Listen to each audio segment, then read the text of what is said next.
Bonjour tout le monde, bon sabbat. Est-ce que vous savez pourquoi nous sommes là ici? Nous sommes ici présents. Pour quel but? Quel est le but que l'Église de Dieu s'est réunie? Pour adorer. Quoi encore? Pour faire connaissance de? Connaissance avec Dieu, très bien. Parce que dans la vie, il faut toujours avoir des objectifs. Et peut-être que certains d'entre nous peuvent venir sans forcément avoir des objectifs. C'est-à-dire, qu'est-ce que je veux recevoir de Dieu aujourd'hui? Donc, je vous propose de vous mettre dans cet élan de se dire, qu'est-ce que réellement j'attends de Dieu? Ou qu'est-ce que Dieu attend de moi en ce moment? Mais nous savons que la réponse est très simple. Adorer Dieu, d'accord, connaître Dieu, connaître Jésus-Christ et refléter son caractère, n'est-ce pas? Ou au moins avoir les moyens ou avoir les enseignements ou les instructions, comment on peut arriver à atteindre ce but, c'est-à-dire à refléter le caractère de Dieu.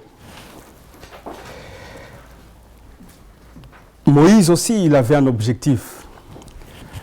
Moïse, il demande à Dieu dans Exode 33, verset 18. Exode 33, verset 18 jusqu'à 22, Moïse demande à Dieu, fais-moi voir ta gloire.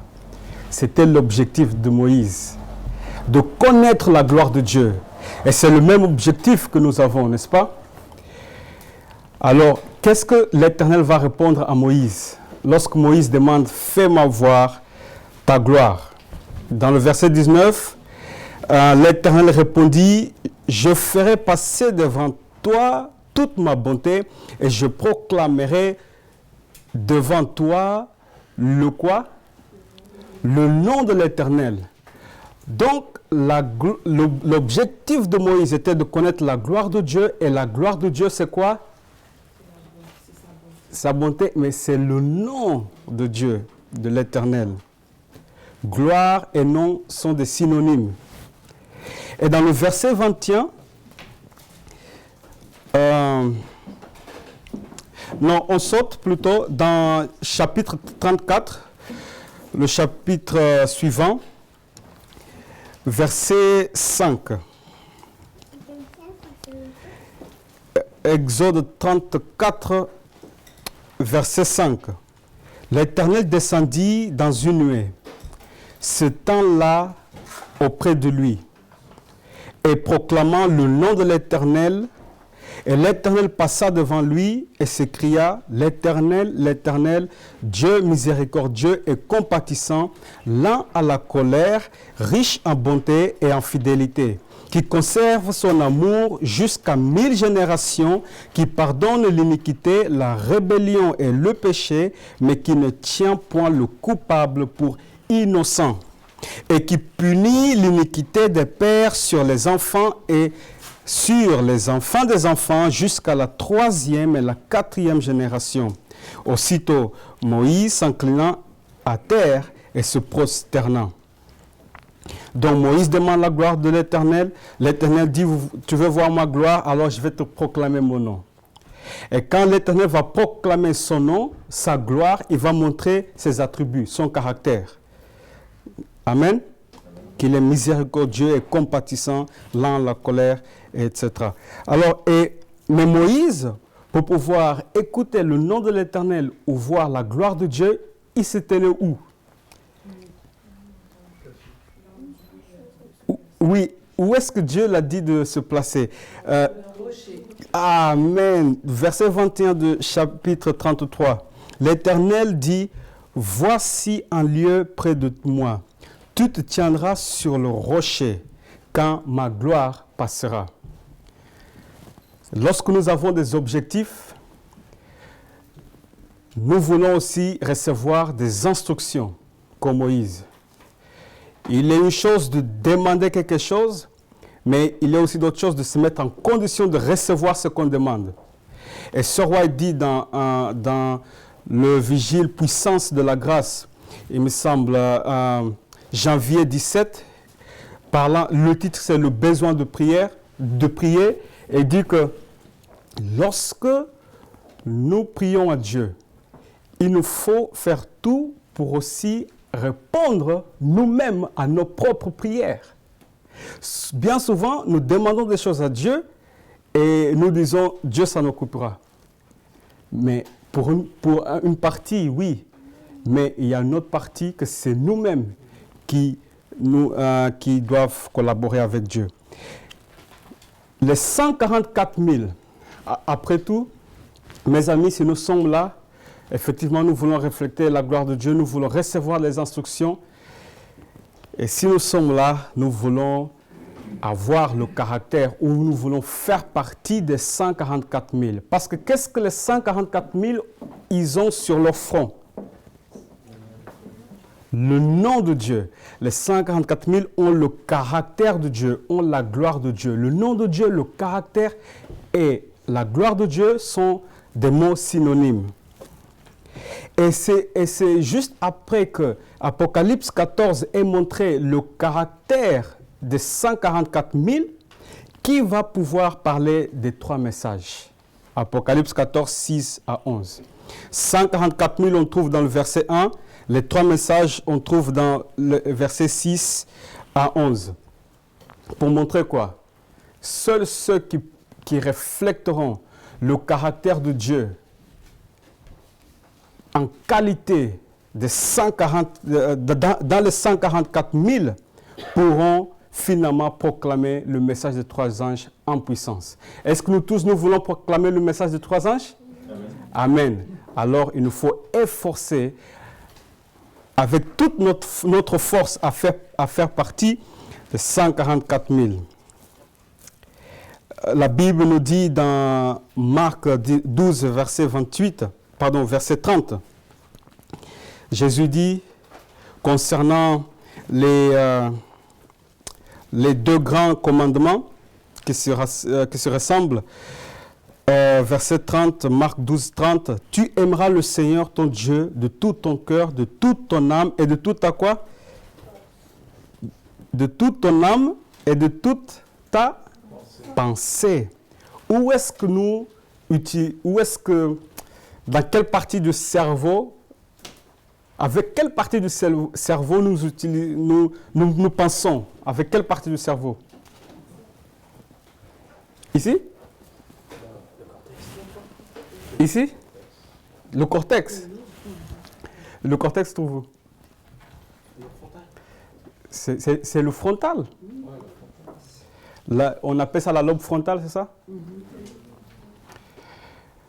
Notez que c'est là où se trouve, donc le nom de l'agneau et de Dieu se trouve sur le front.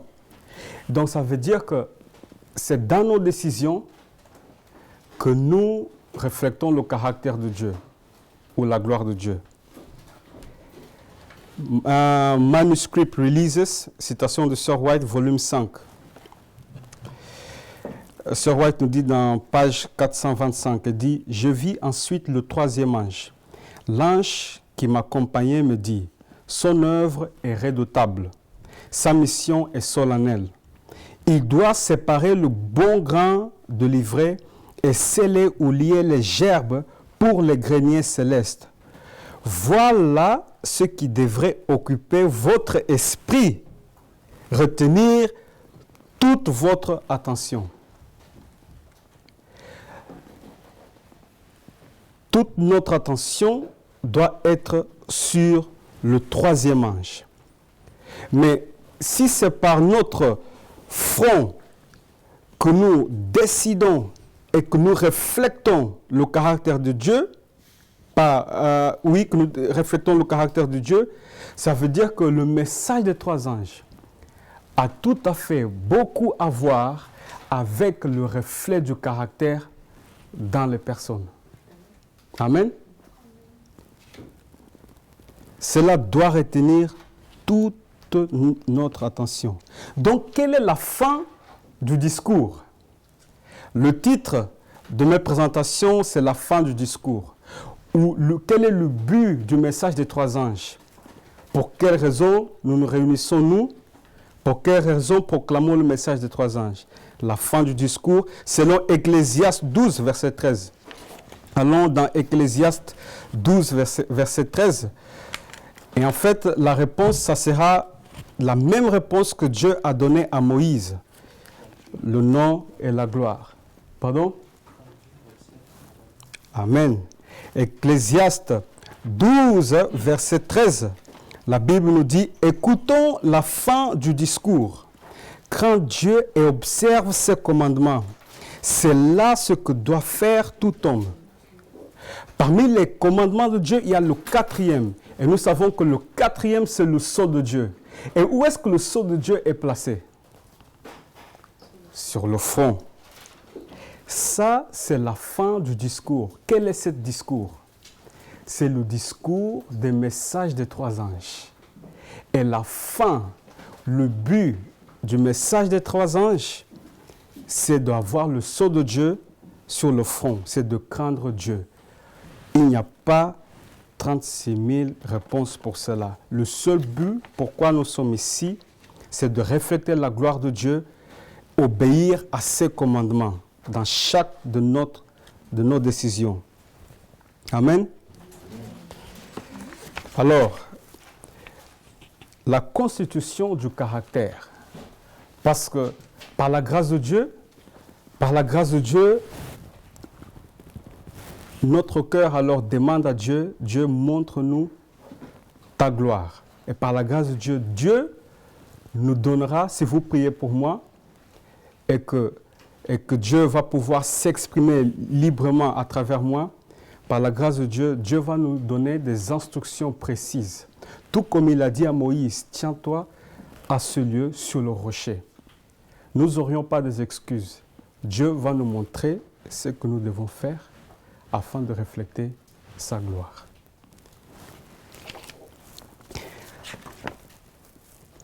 Dans Message à la jeunesse, page 90, Sir White nous dit, elle dit, or, ce sont les pensées et les sentiments qui, réunis, constituent le caractère moral. Vous avez saisi? C'est les sentiments donc et les pensées ensemble réunis qui forment le caractère. Donc la gloire de Dieu, le nom de Dieu a tout à fait à voir avec ce que nous pensons et ce que nous sentons. Dans Hébreux 4, verset 11 à 12, la Bible nous dit « Efforçons-nous ». Ça c'est le verset que Dieu donne à ceux qui demandent pour faire montrer sa gloire aux 144 000. Efforçons-nous donc d'entrer dans ce repos. Ce roi dit, efforçons-nous de faire partie des 144 000. Parmi les 144 000, parce que les 144 000 ont le sceau de Dieu. Le sceau de Dieu qui annonce le repos de Dieu, l'expérience du repos, du sabbat, spirituel et mentalement. Verset 12 nous dit, car la parole de Dieu est vivante et efficace, plus tranchante qu'une épée quelconque à deux tranchants, pénétrante, jusqu'à partager âme et esprit, jointure et moelle. Elle juge les quoi? Les sentiments et les pensées du cœur. Autrement dit, elle juge le caractère de l'homme. Donc, donc, entrer dans le repos de Dieu, c'est d'être affermi, selon Ésaïe 26, verset 3, c'est être ferme dans ses sentiments. Ésaïe dit, à celui qui est ferme dans ses sentiments, tu assures la paix parce qu'il se confie en toi. Donc le caractère de Dieu, c'est les attributs de Dieu, c'est le nom de Dieu. Et ces attributs de Dieu, on trouve aussi dans 1 Pierre 3. 1 Pierre 1, pardon. 1 Pierre 1, nous lisons en fait ce que ce roi appelle l'échelle du Pierre. L'échelle du Pierre. 2 Pierre, j'ai dit 1 Pierre, c'est 2 Pierre, pardon. 2 Pierre 1, verset...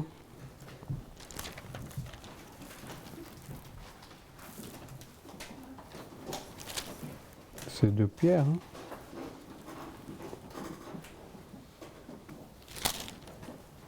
Oui, ok. À partir du verset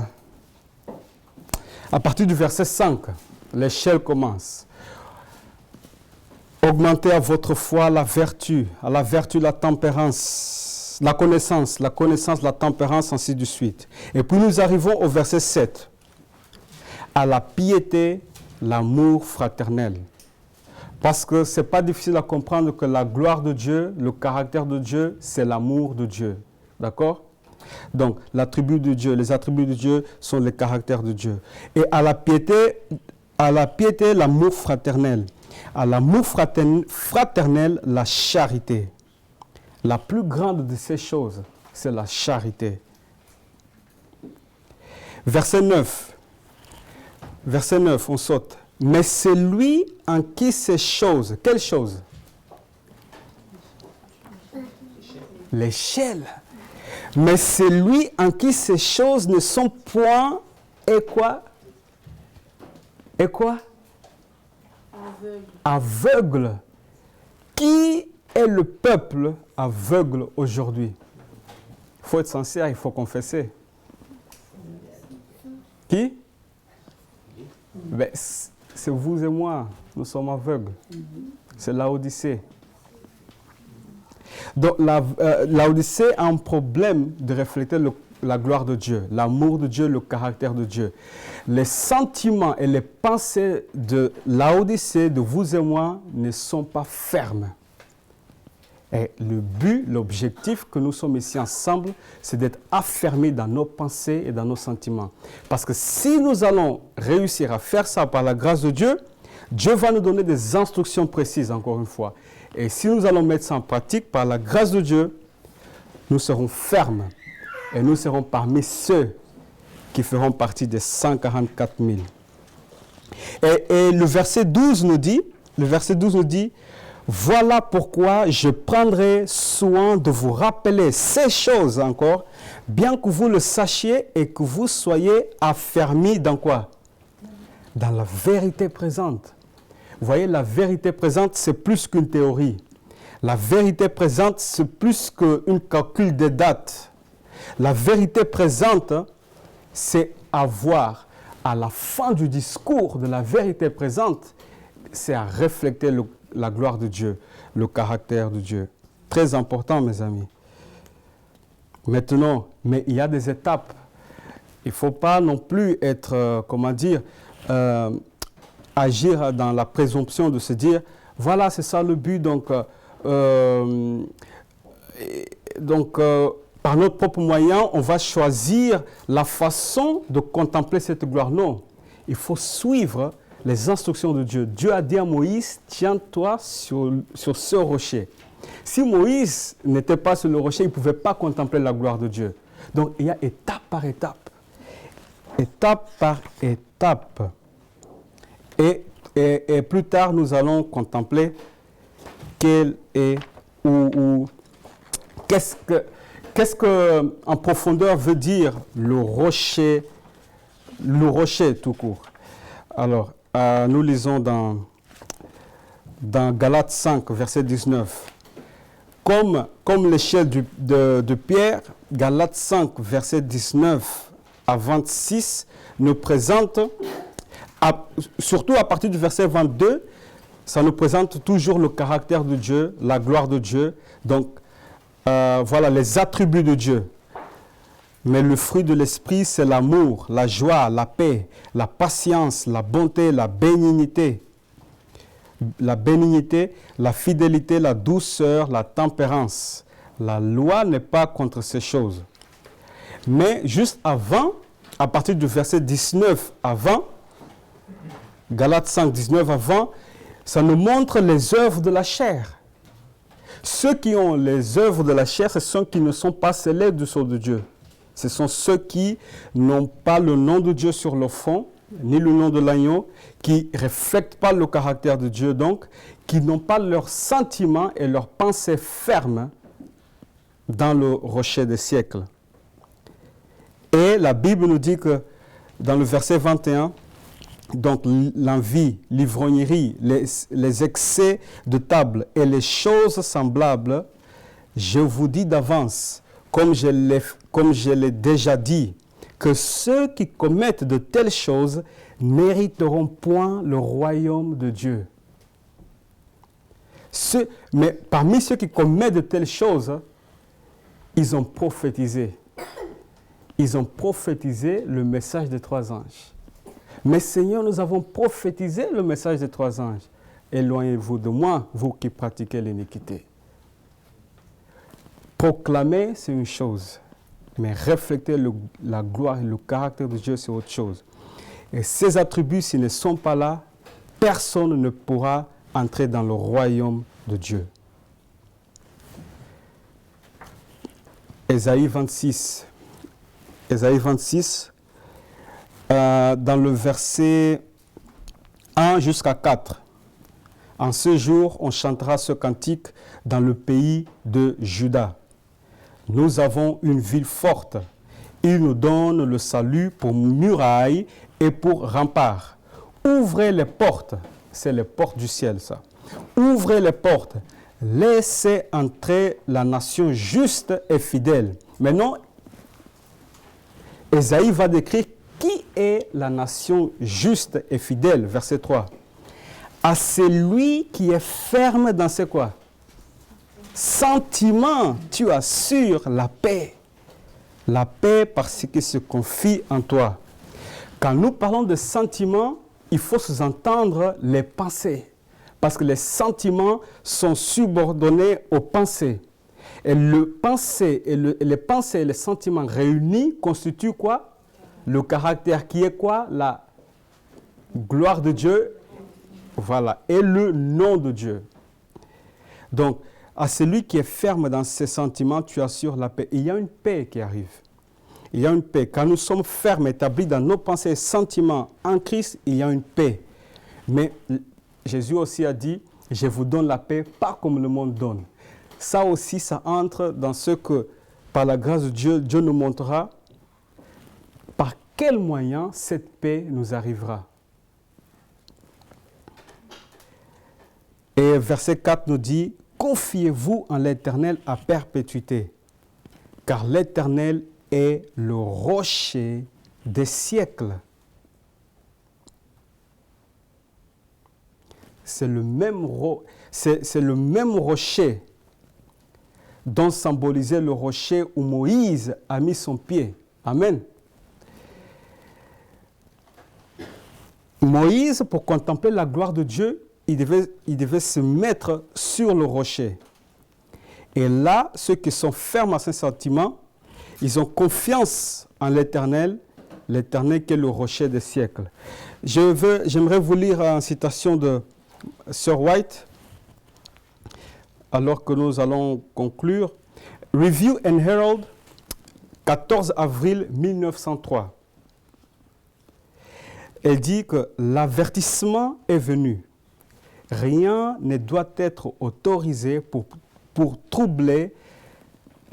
rien ne doit être autorisé à venir pour troubler la fondation de la foi sur laquelle nous avons bâti depuis que le message est venu en 1842, 1843 et 1844. Personne ne doit nous troubler par rapport à ça. Il nous faut être établi. Alors, elle continue. J'ai été dans ce message et depuis, je suis resté devant le monde, fidèle à la lumière que Dieu nous a donnée. Alors, pour éclaircissement. Le message qui est venu en 1842, 43 et 44 s'est résumé dans ces deux chartes. Vous êtes au courant, n'est-ce pas? J'espère par la grâce de Dieu. Je pense, n'est-ce pas? Amen. Donc, elle parle de ce message. Donc, après, elle dit donc, nous ne proposons pas de retirer nos pieds de la plateforme sur laquelle ils ont été placés quand de jour en jour, nous avons cherché le Seigneur par la prière fervente. Nous allons après parler de la prière fervente. Ça fait partie des instructions que Dieu nous donnera. Lorsque de jour en jour, nous avons cherché le Seigneur par la prière fervente à la recherche de la lumière. Notez maintenant la phrase qui suit. Pensez-vous que je pourrais renoncer à la lumière que Dieu m'a donnée? Il est comme le rocher des âges. Il m'a guidé depuis qu'il a été donné. Donc, autrement dit, si nous sommes là, gloire à Dieu, parce que nous sommes réunis sur le rocher comme Moïse, sur la plateforme. Et là, Dieu nous a fait grâce, parce que maintenant, nous nous trouvons dans un lieu où nous sommes aptes à contempler la gloire de Dieu quand l'Éternel passe. Vous comprenez ça? Moïse devait se tenir dans un lieu pour contempler la gloire de Dieu. Et ce lieu était le rocher. Et ce roi dit que ces messages-là, c'est comme le rocher. Donc, si aujourd'hui nous voulons refléter la gloire de Dieu en le contemplant, il nous faut être établi dans ces messages. Malheur à ceux qui refusent ces messages. Il nous faut prier pour eux parce que sans le rocher, nous serons sur le sable. Que Dieu nous garde, que Dieu nous aide.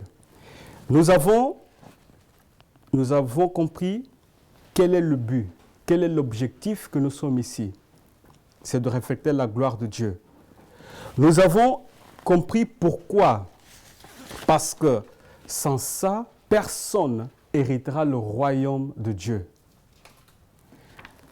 Dans les prochaines présentations, par la grâce de Dieu, nous allons après voir alors comment. Nous avons vu quelle est la fin du discours, pourquoi, et nous allons voir après comment expérimenter cette expérience. Amen. Amen. Prions.